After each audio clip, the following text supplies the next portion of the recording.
continuación, Noticiero Telesucesos. Clasificación A. Apto para todo público. Un noticiero pensado para usted porque se lo merece. Nos acercamos a la realidad desde diferentes perspectivas. Noticiero Telesucesos. Primera parte del Noticiero Telesucesos con las noticias más importantes del día. Estimados televidentes, bienvenidos a una emisión más de su Noticiero Telesucesos. Un día como hoy. Hubo una época en la cual los humanos, ansiosos por explicar lo que hasta entonces no era explicable, crearon los dioses del aire y del trueno, del agua, del amor y la guerra. Y otros crearon al dios de la luz o de la noche, al dios del vino, al dios del miedo y la locura.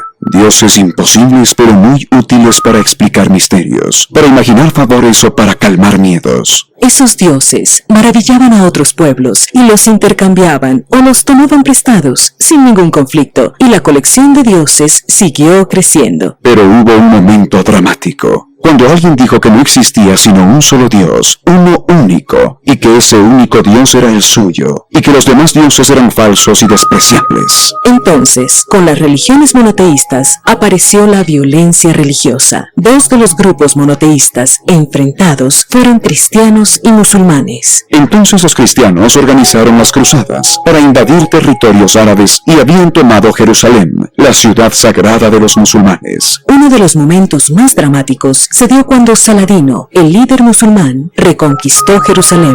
En aquel momento Saladino hubiera podido acabar con 4.000 cristianos acorralados, enfermos, sin agua ni alimentos. Sin embargo, en medio de la guerra feroz, su actitud fue generosa. El líder musulmán Saladino les ofreció barcos, agua y alimentos para que regresaran a Europa, y de esa forma les perdonó la vida. La reconquista de Jerusalén por los musulmanes y aquel acto de perdón sucedió un día como hoy, 6 de octubre de 1187. Aquel acto grandioso de tolerancia no se volvió a repetir en la historia, y menos en las guerras, donde lo primero que muere es la bondad del ser humano. Las principales noticias del día. Titulares. Se prometen créditos al 1% y CONAIE llama a sus bases en diálogo en Carondelet. Sanción a Jorge Yunda y a quienes fallaron a su favor. Auditoría a contrataciones hechas en la administración de Yunda. Los Bucarán absueltos por delincuencia organizada. El precio del petróleo se acerca a los $80 por barril. El envejecimiento acelerado de trabajadores complica el futuro del IES. En el segmento de opinión, muerte cruzada ronda la asamblea.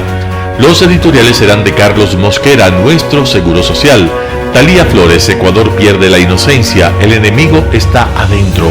Monseñor Julio Parrilla, un país entre rejas. Alberto Dajic, no se puede por inflexibilidades. Ruth Hidalgo, urge recuperar el debate. Noticias del día con Carla Sánchez. Se prometen créditos al 1% y CONAIE llama a sus bases en diálogo en Carondelet. Luego de una reunión de 3 horas y media, finalmente no hubo humo blanco en el primer diálogo oficial del gobierno de Guillermo Lasso con la Confederación de Nacionalidades Indígenas del Ecuador, CONAIE. La jornada por poco se cancela, ya que Leonidas Issa, titular de la CONAIE, amagó con no entrar al predio, con el argumento de que varias personas de su confianza no constaban en la lista de acceso. La ministra de Gobierno, Alexandra Vela, tuvo que bajar a solucionar el problema. Finalmente, la reunión se instaló 1 hora después de lo previsto en el salón de banquetes. De entrada, la jugada del gobierno fue mostrar las coincidencias con la CONAIE, apoyar la educación intercultural bilingüe, las prácticas ancestrales y fortalecer el respeto a la justicia indígena. Otro de los puntos en los que confluyeron, según el presidente Lasso, fue en la intención de promover un desarrollo de la ruralidad. La agenda de la CONAIE, en cambio, contempló 6 pedidos concretos al gobierno. El principal fue la derogatoria del sistema de bandas para fijar el precio de los combustibles y que se congele el valor al que se expende. También mostraron su inconformidad ante la ampliación de la explotación minera y petrolera. Un tercer eje se relacionó al pedido de la moratoria de al menos de un año el sistema financiero para aliviar el pago de créditos debido a la crisis. Sin embargo, la postura no fue del todo unánime. Fuentes de la presidencia aseguraron que durante la reunión, que tuvo carácter reservado, hubo un cruce entre Isa y Javier Aguayil, titular de la CONEACE, una de las 3 regionales de la CONAIE. El dirigente acusó a la actual estructura de la CONAIE de invisibilizar a comunidades de la costa. Carlos Guaraca, de la comunidad de Guamote, también habló de una supuesta división en la estructura de CONAIE y de que ciertos dirigentes se responden a sus propios intereses.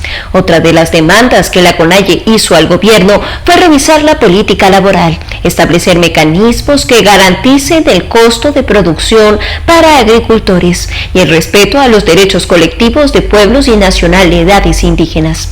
Al final, los líderes salieron inconformes y acusaron al gobierno de no dar apertura a sus reclamos. El primero en dar declaraciones después del acto fue Marlon Vargas, de la CONEFIAFE. Lamentablemente no hemos tenido una respuesta concreta sobre el extractivismo que está asesinando la Amazonía.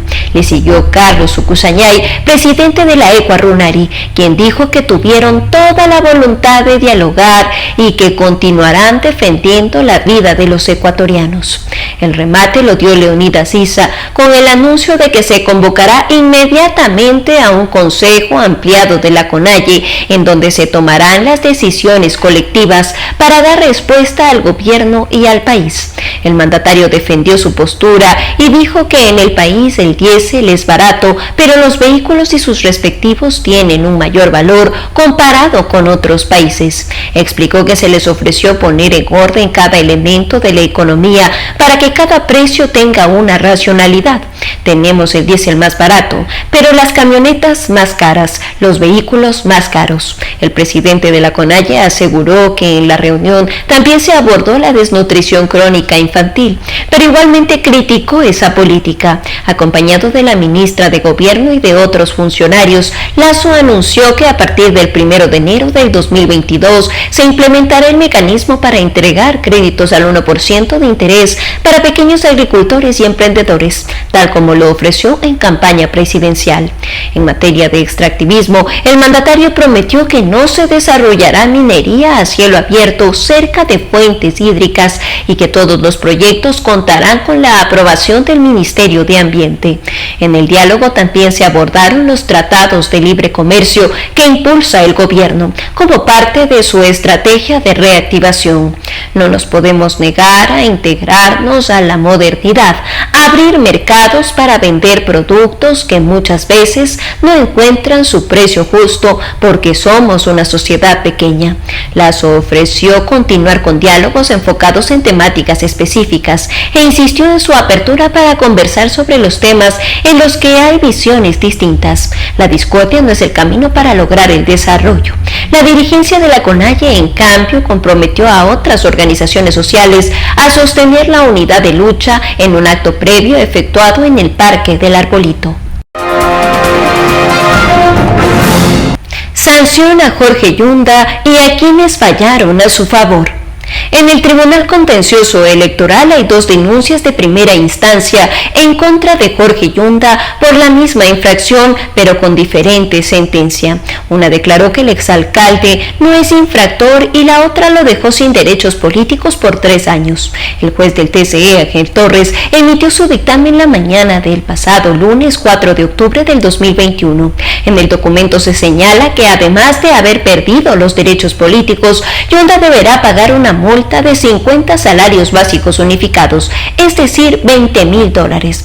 La sanción se emitió tras la denuncia por infracción electoral muy grave puesta por el ahora alcalde Santiago Guarderas. El argumento en contra de Yunda fue que incumplió la decisión del TCE al mantenerse en el cargo pese a que la entidad de control había resuelto que el Consejo Metropolitano cumplió con las formalidades que establece el Código Orgánico de Ordenamiento Territorial, COTAC.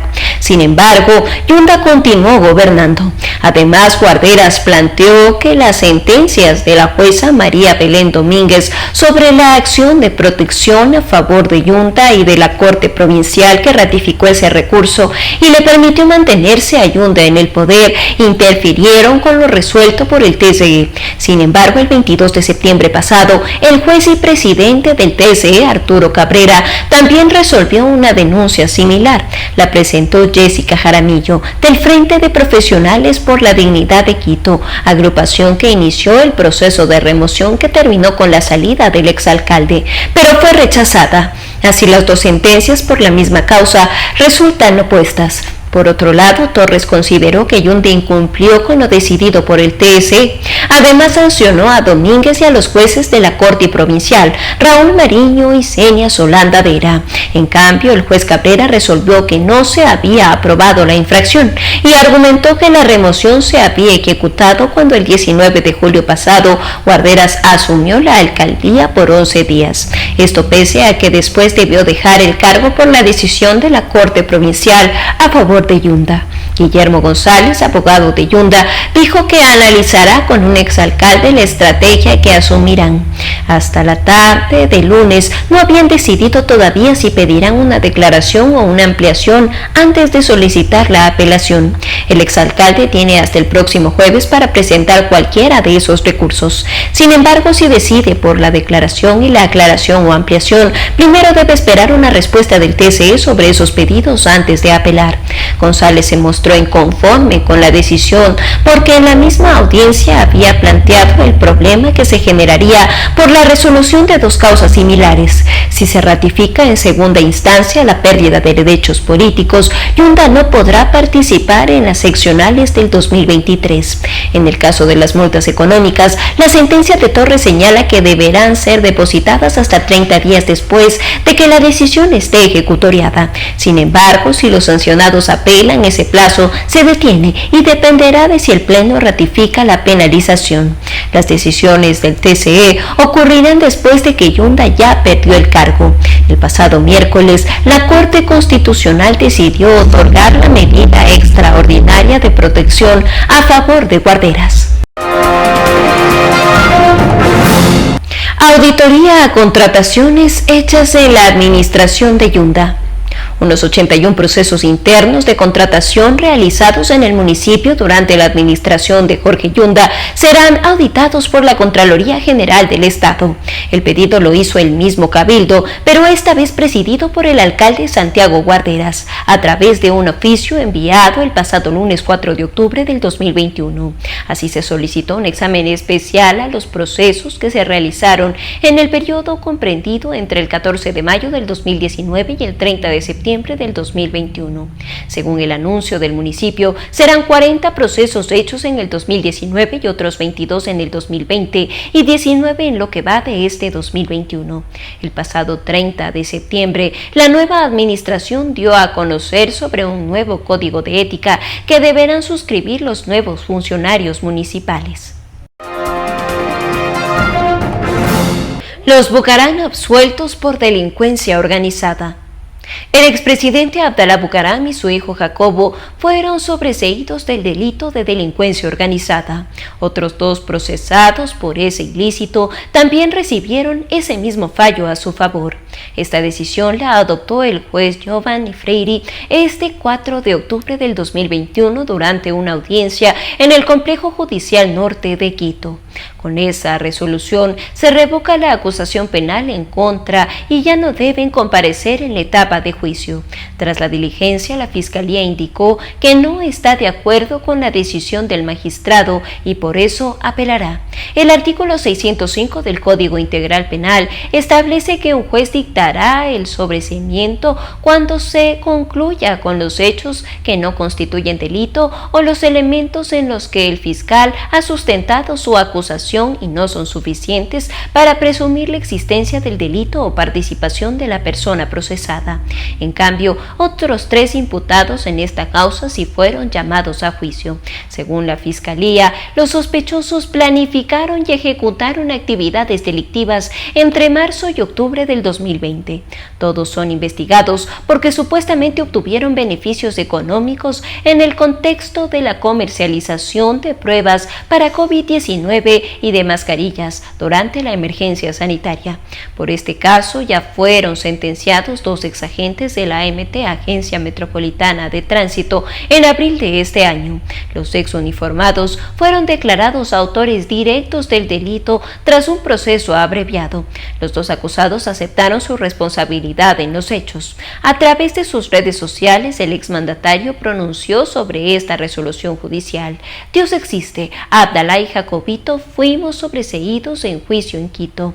Se demostró persecución política brutal contra una familia inocente, escribió en su cuenta de Twitter. El precio del petróleo se acerca a $80 por barril. El precio del crudo escaló a un máximo de 3 años después de que la OPEP confirmó que se pagaría a su política de mantener la producción restringida. La decisión del grupo de países productores de petróleo y sus aliados de seguir aumentando la producción gradualmente hizo que los precios subieran. Esto ha supuesto un aumento de las presiones inflacionarias que los países consumidores temen que desacarrilen una recuperación económica tras la pandemia del COVID-19. La OPEP acordó en julio incrementar la producción de 400,000 barriles por día al mes hasta al menos abril del 2022 para eliminar 5,8 millones de barriles diarios de los recortes de producción existentes. El contrato WTI en Estados Unidos, que sirve de referencia para Ecuador, ganó 1,74 o un 2,29% para terminar la jornada con $77,62 el barril después de subir durante las últimas 6 semanas, su nivel más alto desde 2014. La OPEP, que agrupa a la Organización de Países Exportadores de Petróleo OPEP y sus aliados, incluida Rusia, se ha enfrentado a una presión de algunos países para agregar más barriles al mercado, ya que la demanda se ha recuperado más rápido de lo esperado. Dado el panorama de la demanda y el resultado de la reunión de la OPEP, el sentimiento general en torno al crudo es optimista, dijo John Club, gerente de Agin Capital LLC en New York. Las 3/4 partes de la demanda mundial de energía todavía se satisfacen con combustibles fósiles y menos de 1/5 parte con energías renovables no nucleares. El repunte del precio del petróleo también se ha visto impulsado por un aumento en los precios del gas del 300%, lo que ha provocado el cambio hacia el uso del fuel oil y otros derivados del petróleo para generar electricidad y para otras necesidades industriales. El envejecimiento acelerado de trabajadores complica el futuro del IES. Los fondos de salud y pensiones del Instituto Ecuatoriano de Seguridad Social IES no solo presentan problemas financieros, sino que a futuro se prevé una maduración del sistema de pensiones que generaría problemas para financiar las prestaciones a los jubilados. Un estudio del Banco de Desarrollo de América Latina, CAF, denominado Los sistemas de pensiones y salud en América Latina, establece que la proporción de los adultos mayores de 65 años en Ecuador se duplicará en los próximos 30 años, es decir, pasará del 7,6% al 14% entre 2020 y 2044 y llegará al 16,2% en 2050. Un estudio técnico prevé que como consecuencia del envejecimiento, el déficit conjunto de los sistemas de pensiones y salud de Ecuador pase del 3,5% al 9% del Producto Interno Bruto PIB entre 2015 y 2065. Este envejecimiento acelerado, así como los altos índices de informalidad laboral, representan grandes retos para la protección social de los adultos mayores en Ecuador. Por eso, el estudio advierte de la necesidad de preparar el terreno para reformas estructurales de calidad y así evitar costos futuros asociados al envejecimiento. Por ahora, Ecuador se encuentra en 8º lugar entre los países de la región que destina una mayor proporción del PIB al gasto en pensiones pensiones del IES con el 6%. Eso se encuentra por debajo de la media de la región, que es un 8% según el estudio, mientras que entre los 17 países que analiza el CAF en la cobertura del sistema de pensiones, Ecuador también se encuentra en octavo lugar con el 75,1% de su población adulta atendida por el sistema de pensiones del IES. El indicador muestra que el país está por arriba de los países vecinos como Perú y Colombia, con 48,8% y 45,7% respectivamente. Un panorama de noticias para su estatura intelectual.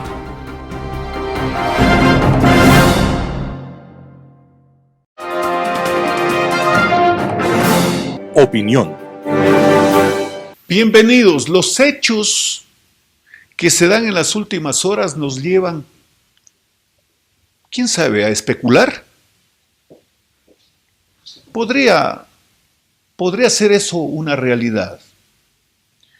Cuando escribieron o les escribieron el texto que ha de convertirse en Constitución en Montecristi, hay muchas cosas que parecería que las planificaron. Todo del lado de la perennidad como deseo de quien gobernaba. Hubo una discusión sobre la reelección, ustedes la recuerdan. El propósito del gobernante de la época de Correa decía que el pueblo tiene que resolver cuántos periodos elegir a un gobernante, que por qué quitarle al pueblo la capacidad de calificarlo si sigue o sale.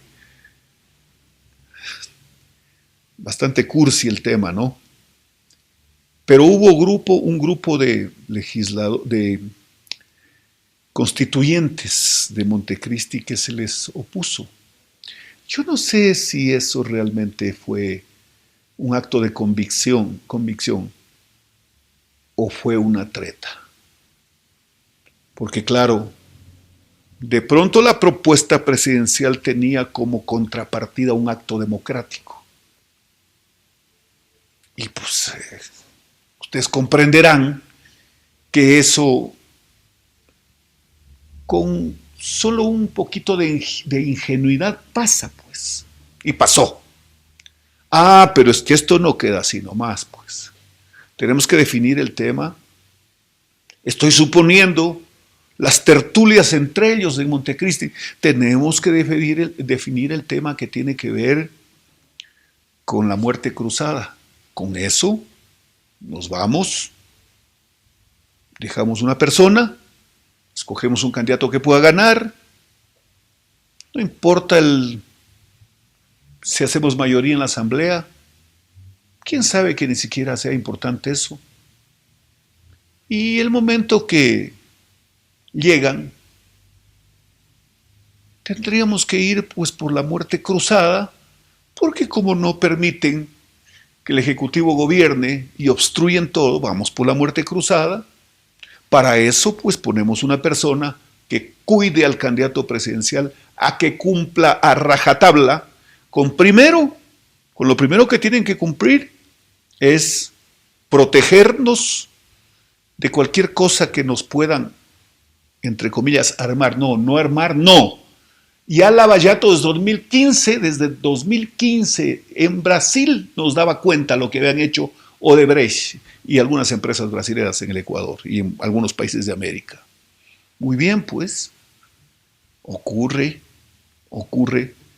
que no les resultó porque el sucesor del presidente Moreno les dijo: un momentito, yo no voy a proteger ni a encubrir a ningún corrupto, así que nos vamos a una consulta popular para desmontar lo que ustedes hicieron. Caramba, por eso es que el odio es terrible, y cualquiera que le sale, así de repente alguien le sale con alguna, por ejemplo, lo ocurrido con el exalcalde Barrera, algo le dice a Correa, dice que es Moreno recargado, es un odio terrible. Porque ahí está el quid de la cosa. Ahí se reinstaló la democracia en el Ecuador. Con eso debemos vivir muy claro con esa realidad. Entonces, la muerte cruzada no les sirvió para ellos. No la pudieron implementar. Y ocurre que este instante, con el bloque que tienen, más la sorprendente reacción de Pachacuti, del Partido Social Cristiano, y a ratos de Izquierda Democrática, como que se proponen un bloqueo en la Asamblea. Ellos aspirarían, pienso, a los complotados, de que este proceso pase así, con más de lo mismo, con uno que otro parche, siempre con un escenario de gente que se dispersa porque no consigue un trabajo, porque no ve un futuro. Entonces, con eso llegamos al 25, pues y elegimos otro, y quién sabe si hasta allá podemos hacer un bipartidismo, y ahí tendríamos un gran espacio. ¿Qué pensarán? ¿Qué pensarán, señoras y señores? Lo único cierto es que este instante se advierte por lo que se escucha, que la sociedad clama por cambios profundos que tengan que ver fundamentalmente con las oportunidades. Ya no es una novedad hablar de la muerte cruzada. Luego de esto que llamaron que el CAL negaba el proyecto, se dio una reunión de jefes de bloque, la que podría ser el detonante para la decisión que se tome en las próximas horas. Que creo, ya de la consulta popular se habla menos, que como que en la mesa está todo listo para ir a una muerte cruzada. ¿Por qué? Porque los bloques Izquierda Democrática, Pachacuti, UNES y el Partido Social Cristiano le dicen al presidente, le devolvemos el proyecto y no lo vuelve a enviar de esta manera porque igual se lo vamos a rechazar, se lo vamos a negar. La Constitución dice que la Asamblea, no la unidad de técnica legislativa, no el CAL, no la presidenta de la Asamblea. La Asamblea aprueba, reforma o niega un proyecto. Eso dice la Constitución. Pero claro, la unidad técnico-legislativa le dice al CAL que hay vicios constitucionales. Se convierte entonces el CAL en Corte Constitucional, lo cual deja expedito el texto del artículo 148 que dice: el presidente a su juicio, cuando la Asamblea se abrogare atribuciones, cierra el Congreso. Cierra la Asamblea. Uso el término porque así la gente lo está diciendo. Así que estamos frente a un momento crucial. Y si crucial es por el bien de los ciudadanos, 5.8 ecuatorianos no tienen empleo. Si es en favor de los ciudadanos, que se tome la decisión más acertada. Señoras y señores, qué gusto estar con ustedes. Editorial. Nuestro Seguro Social, por el Dr. Carlos Mosquera Benalcázar. El Instituto Ecuatoriano de Seguridad Social IES es la empresa con los mejores accionistas del mundo, siempre callados y obedientes. Nunca tuvieron la oportunidad de nombrar a sus directivos ni discutir sus descuentos mensuales. No supieron cómo fueron invertidos sus ahorros, dónde estuvieron guardados, qué intereses generaron y a qué bolsillos fueron a parar. Supieron que en 1928 un médico llamado Isidro Ayora, presidente de la República, espió a los alemanes y creó una caja de pensiones, luego una Caja Nacional del Seguro Social, Instituto Nacional de Previsión y finalmente el Instituto Ecuatoriano de Seguridad Social en 1935. Les dijeron que era una entidad autónoma con personería jurídica y recursos propios distintos de los del fisco y fundamentado en los principios de solidaridad, obligatoriedad, universalidad, equidad, eficiencia, subsidiariedad y eficiencia. Que sus dineros son sagrados, nadie puede tocarlos y peor robarlos. Mientras pasaban los años, los afiliados dueños del IES se fueron dando cuenta que todo fue mentira y que todos los gobiernos a su debido tiempo violaron la Constitución y la ley del instituto, llevándose la plata con descaro. Vieron cómo los grandes jefes que nunca pisaron la matriz ni los hospitales se iban haciendo ricos junto a sus familias, financiaban sus partidos políticos, engordaban sus negocios o se llevaban los hospitales en crudo y cocinado. Soturas de instrumental con las siglas del IES se encontraba la Plaza Harinas, los uniformes verdes de los médicos en las canchas barriales, aspiradoras y abrillantadoras en casas particulares. Pronto empezaron las soluciones encaminadas a reponer la plata robada a costa del sacrificio de los afiliados, pero ignorando y venerando a los ladrones. Sixto Durán y sus bancos de garage en 1995 quiso privatizar el IES mediante una consulta popular que ayudé a boicotear dirigiendo a los médicos y fue negada en todas sus 11 preguntas. Al día siguiente los banqueros escondieron el libro llamado Verde Limón, donde estaban las instrucciones del despojo y empezaron a quebrar las empresas administradoras que controlarían nuestros ahorros. Luego llegaron los chilenos con su modelo exportado y sus APFS, que esquilmaban a los usuarios y se llevaban cuantiosas comisiones luego de dividir su seguridad social en ISAPRE y FONASA, provocando el debacle en Santiago hace 2 años y obligado a Piñera a redactar una nueva constitución. Carmelo Maza Largo, el mejor conocedor de las seguridades sociales de Latinoamérica, develó en 2 libros los perjuicios irrogados al IES, destacándose las famosas consolidaciones de su deuda.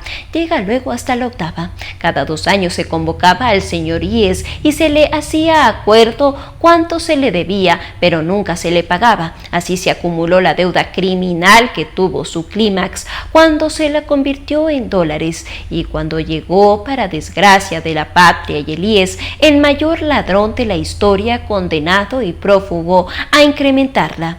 Hoy la deuda fluctúa en 20.000 millones. Con una verborrea y sonrisa cínica, convenció a muchos jubilados que el IES tenía tanta plata guardada que no había para qué darle más y lo mejor era gastarla. Delincuentes como Richard Espinosa y Ramiro González se llevaron el Hotel Quito y formaron Avanza, una asamblea sumisa, rebosante de correístas. Increíblemente aprobó el despojo del 40% de las pensiones jubilares, lesionando a los viejos y perjudicándose ellos mismos cuando lleguen a viejos. El delincuente apodado Mashi también se hizo el patriota demagogo, obligando al IES a curar gratis a 4 millones de hijos de afiliados y quebrando el seguro de salud.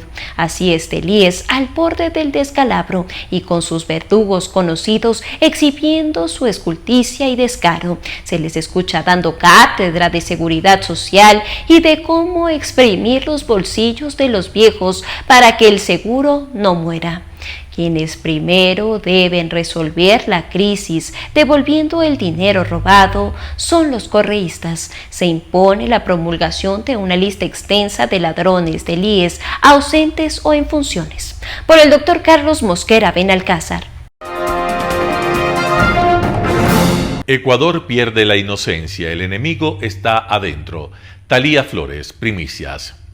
Aún en estado de estupefacción por la sevicia con la que actuaron los atacantes en la masacre del martes pasado, en la que murieron 118 reclusos y 80 fueron heridos, los ecuatorianos intentan sobreponerse. Tan grave es el hecho que el Papa Francisco se mostró conmovido durante su mensaje dominical desde el Vaticano. Lo del 28 de septiembre en la ex penitenciaría del Litoral en Guayaquil fue un ritual de barbarie que rebasa el entendimiento humano. Socialmente, el país tocó fondo. En la penitenciaría se han juntado todas las maldades y los vicios de un poder corrompido. Por un lado, el hacinamiento es inhumano, con una sobrepoblación del 62%, pero los capos tienen gimnasios, zonas de recreación, bares y hasta altares para sus macabros rituales de sangre. Allí, 40% de los privados de la libertad están sin sentencia, mientras que 50% de los detenidos tendría problemas de adicción a las drogas y estaría vinculado a las bandas delincuenciales o se verían obligados a adherir a alguna de ellas para lograr la protección que el Estado no les proporciona.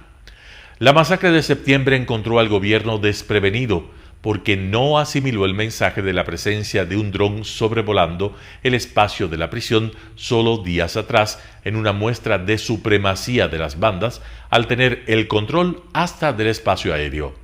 Y porque la muerte de 22 personas apenas en julio pasado en 2 prisiones, si bien llevó a remover a funcionarios, las condiciones no han variado y los hechos de violencia prosiguen, lo que ratifica el fracaso de los servicios de inteligencia. La respuesta ante la tragedia ha sido declarar el estado de excepción, que se ha probado que no funciona, porque el problema es multidimensional y sistémico y amerita un viraje conceptual con política penitenciaria integral. Estamos ante grupos sanguinarios, cuyo objetivo es implantar el terror para sus protervos fines de lucro y de dominio. La crueldad para decapitar, eviscerar e incinerar cuerpos da cuenta de una dimensión siniestra de la conducta humana, una invasión de la sombra, como refiere el psicólogo transpersonal Jaime Costales, que habla de un fenómeno que ocurre cuando el lado oscuro de la naturaleza inconsciente nos invade y podemos llegar a cometer actos de crueldad inmensos. Grabar y difundir esos videos es un siniestro mensaje dirigido a las bandas rivales, a la policía y al Estado, para mostrar quién manda en las cárceles. Lo que ocurre en México debe servir de ejemplo, no para la resignación al hacer comparaciones, sino para evitar que se reproduzcan los horrores del poder narco y que desde el Estado se cometan los mismos errores con respuestas fallidas. Lo que pasa dentro de la penitenciaría es un reflejo de lo que sucede en las calles de Guayaquil, donde la violencia criminal está en alza por la disputa del territorio para comercializar la abundante droga existente. Es un círculo infernal producto de la perversa estrategia del negocio del narcotráfico. A los choneros y a los lobos, los carteles les pagan sus servicios con droga y para tener ingresos ellos la convierten en microdosis que deben ser comercializadas. Allí surge la disputa a sangre y fuego por el territorio y asoman los sicarios. Esto explicaría también el fenomenal aumento del consumo interno que en Ecuador estaría entre 80 y 100 toneladas anuales, colosales cifras en un país al que expertos calculan se lavarían entre 3.500 y 4.000 millones de dólares anuales. El problema es de tal complejidad que impone acciones urgentes y simultáneas en las cárceles y en las calles. También que la televisión saque del aire series y novelas que exaltan el poder narco y su estilo de vida. Hay que acudir a países amigos y organismos internacionales en busca de asesoramiento y de acuerdos. Seguro darán una mano para que las cárceles de Ecuador no sigan en las garras de los narcos. También es urgente enmendar el grave error del gobierno de Lenín Moreno de eliminar el Ministerio de Justicia para entregar sus tareas al Ministerio del Gobierno en un país desinstitucionalizado y con una dirigencia partidista con mucha ambición y poca lucidez, donde el manejo de la política demanda tiempo completo. La espiral del mar debe ser frenada con el apoyo de la gente, a partir de transparentar hechos que han dejado dudas colectivas.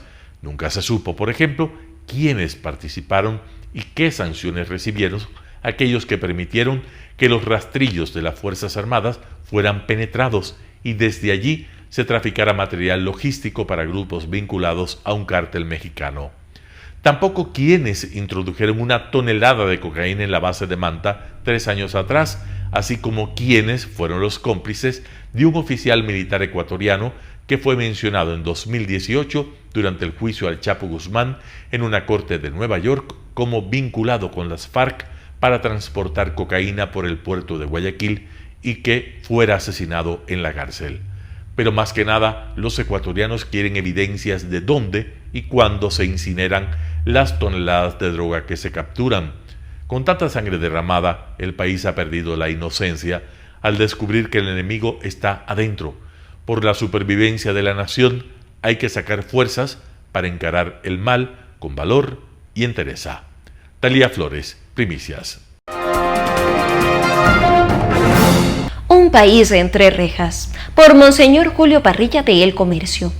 Siento que sobre las prisiones, sobre todo el sistema carcelario, ya no hay mucho más que decir. Toca callar, guardar silencio, llorar y rezar. Casi todo está dicho y las palabras, aunque tengan la fuerza del grito, se las lleva el viento arrancando de una historia trágica y dolorosa. Hemos denunciado tantas veces este enjambre de violencia y de crueldad que una palabra más parece una pérdida de tiempo. La situación de las cárceles se desploma como la lava del volcán de La Palma, arrasándolo todo a su paso.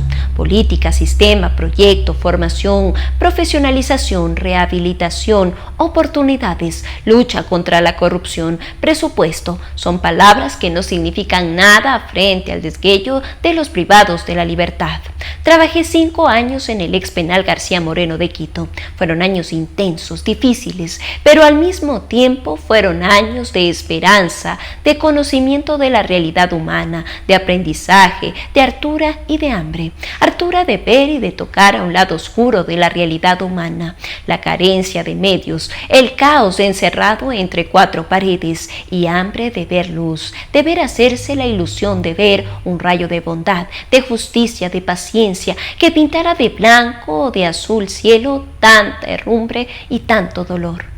Lo que pasa adentro por toda la geografía carcelaria no es más que el reflejo de lo que pasa afuera, la misma codicia, las mismas bandas, los mismos capos de la droga, el mismo tráfico, las mismas venganzas, los mismos sicarios, la misma sangre, pero todo servido en bandeja de plata, todos juntos para ser decapitados bajo la tutela del Estado. Los familiares a la puerta, la cabeza entre las manos y el corazón encogido nos representan a todos los ciudadanos hartos de emergencias que no arreglan nada, expectantes de noticias que ya sabemos antes de que se nos la digan. Solo varían los números del horror. El sistema carcelario, todo él, está podrido y bien podrido. En un estado dicen que de derecho, que no cuida a sus presos, a los guías, a los policías, a los jóvenes, a los pobres, a los pandilleros, a las familias humildes y enlutadas, también lo está. Volcar sobre el gobierno toda la responsabilidad es sin duda demasiado, pero en algún momento, mejor antes que después, habrá que coger el toro por los cuernos, diseñar un plan global e integrador, darle la palabra a los expertos, elaborar proyectos de acción, formar al personal de prisiones y saltar la plata. Las prisiones no pueden ser islas amuralladas en medio del mar océano, dejados a su suerte. Si así fuera, acabaríamos pensando que lo mejor es que se maten entre ellos. No es así. Ellos somos nosotros, los hijos de Dios, mayor de una república que un día soñó con el buen vivir, a la que periódicamente se le promete la luna, la justicia, la equidad, la dignidad, y otra vez a vueltas con las palabras. ¿Será el país el que está entre rejas? Por Monseñor Julio Parrilla de El Comercio. No se puede por inflexibilidades. Alberto Dajic, El Universo. Dentro de las muchas aberraciones y acciones destructivas de la crisis generada por las FARC, la familia Revolución Ciudadana, ninguna tan perversa como el haber duplicado el gasto público consolidado de un 22% del Producto Interno Bruto a comienzos del milenio hacia un 43% del Producto Interno Bruto hacia el año 2015, en el cual ya era evidente el golpe mortal que había sufrido la economía y la sociedad ecuatoriana. Ese crecimiento puso al Ecuador como el país con el mayor gasto público consolidado respecto del Producto Interno Bruto en todo el continente latinoamericano. Sí, más que Venezuela, que en ese momento tenía el 39%, más que Brasil, Argentina y Bolivia, también infectados en ese momento por el terrible virus, peor, mucho peor que el COVID, llamado socialismo del siglo XXI. Por lo tanto, si las cosas se deshacen como se hacen, ese sistemático y certero proceso de revertir la tendencia debió ser la clave de todo aquello que se hiciera en el Ecuador desde que la FARC dejó el gobierno. En muchos casos y en muchísimas entrevistas, charlas, foros y artículos he expresado este concepto en forma totalmente convencida. Desde que en el gobierno anterior empezó a primar la sensatez por sobre el dogma y los atávicos lazos con el pasado correísta, los ministros de Economía y Finanzas han hecho esfuerzos de ir enrumbando al país, pero siempre se oye el argumento de que hay inflexibilidades en el gasto. Y sobre todo, hay que tocar educación y salud si se quiere bajar el gasto corriente. Por más inflexibilidades de las cuales se hable, esto es insostenible. Y si no se ve en realidad que el gasto se puede recortar en la forma en que se debe, vamos invariablemente camino a seguir acumulando más deuda y con peso de ese Estado que es sencillamente insostenible, inaguantable. A la Honorable Junta de Beneficencia de Guayaquil, el Estado le debe más de 140 billones de dólares. Ahí no ha existido inflexibilidad. Por esa tardanza del Estado, la Junta ha recortado educación y ha recortado salud en detrimento de la colectividad guayaquileña. Y esto para que el Estado, por su inflexibilidad, no se recorte. Y la Universidad Espíritu Santo, donde laboro, al igual que muchas otras universidades privadas que no reciben nada del Estado y a las cuales el Estado les debe millones por devoluciones del IVA, han tenido que recortar proyectos, bajar contrataciones, porque el Estado les debe dinero. Entonces, la inflexibilidad solo existe para el causante de los problemas, no para sus víctimas. Las empresas privadas se han ajustado en forma heroica y proporcionalmente mucho más que el Estado. Achicar el Estado sí es posible. En 1992 iniciamos el proceso de estudio de la situación del sector público. Encomendamos esa misión a Benjamín Rosales Valenzuela, quien hoy es, precisamente, miembro de la Junta de Beneficencia. Con su valoración tomamos un crédito del Banco Mundial y se le compró renuncias a más de 20.000 personas, lo cual hoy equivaldría a comprarle renuncias a más de 60.000. ¿Qué sucedió? Que para fines del año 1994, en el último trimestre, antes de la guerra del Perú, el país tenía la reserva monetaria más alta de la historia, había reducido la pobreza más rápido que en cualquier otro periodo y la economía crecía a una tasa anualizada superior al 8%, y esto con petróleo de menos de $20. Los ministros de Finanzas son bomberos, llegan a apagar un incendio que es el manejo de la caja. No tienen tiempo para pensar. Por ello es fundamental que alguien estudie el problema de la grasa que existe y en demasía y que parece que no existiera. Existen entidades y dependencias totalmente innecesarias, que no solo son un costo, sino que además le hacen la vida imposible al sector productivo y que son fuente de corrupción. Eso es lo que con decisión se debe enfrentar, y baste citar el ejemplo de la comercialización del petróleo y sus derivados, sobre la cual tanto se ha dicho y que ha generado un multimillonario perjuicio al fisco.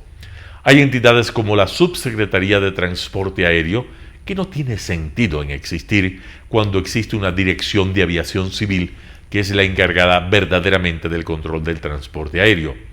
Hay entidades como el CES que hacen la vida imposible a las universidades del país y que, existiendo el CACES y la CENESID, no tienen entonces razón de ser.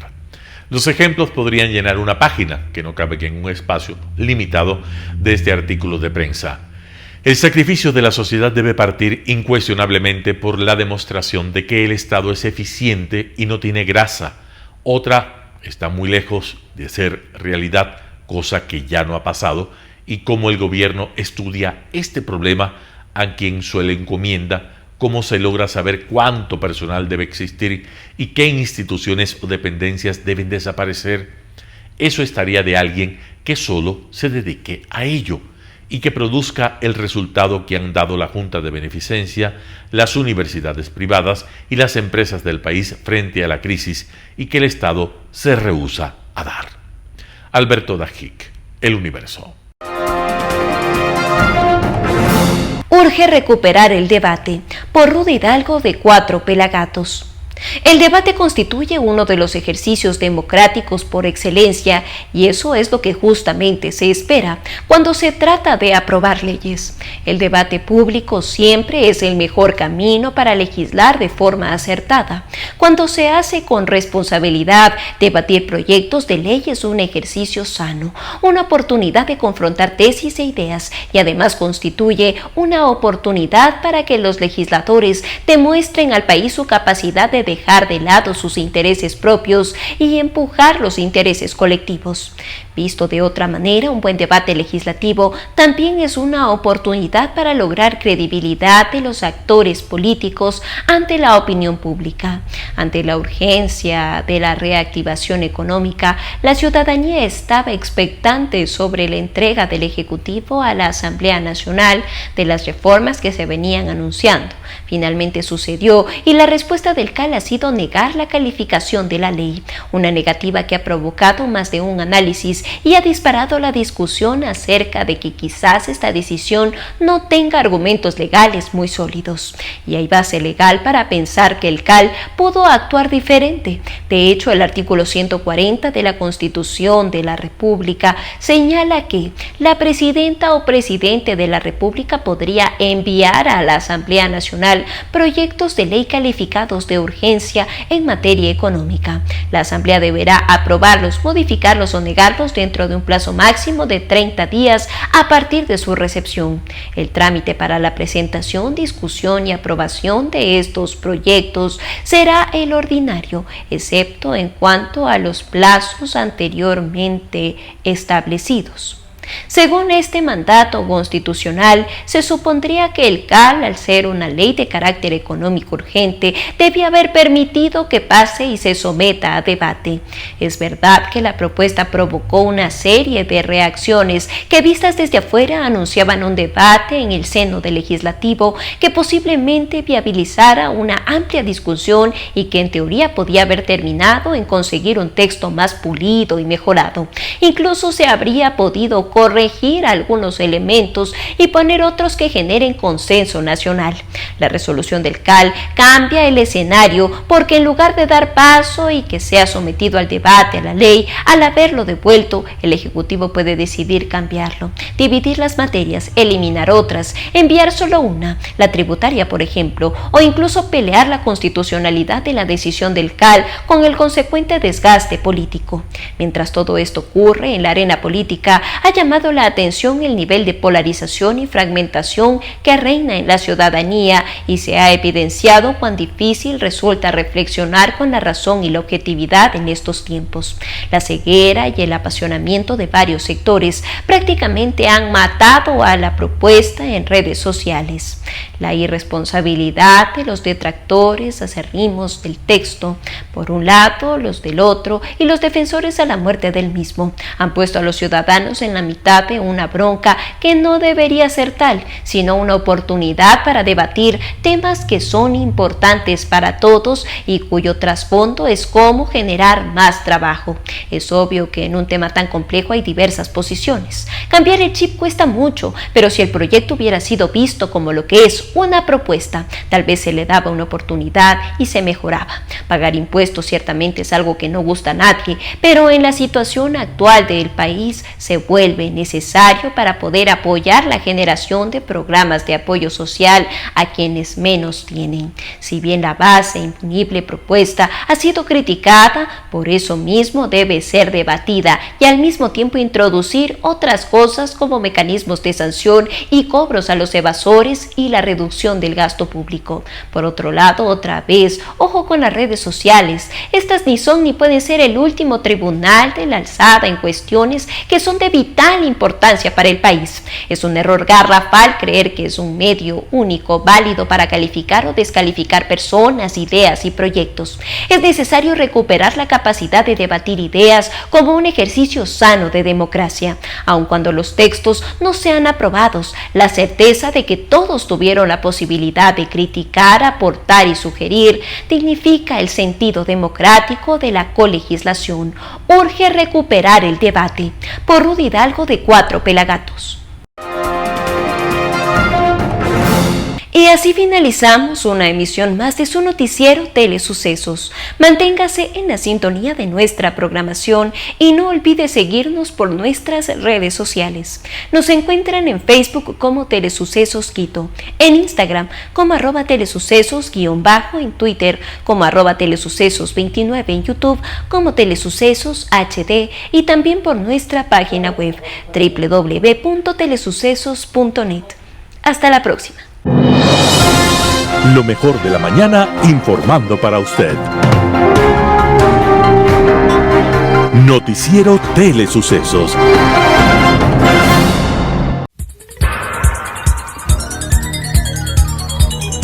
Las opiniones vertidas en este espacio por la producción y dirección del programa son de exclusiva responsabilidad de sus autores y de quienes intervienen en ellos.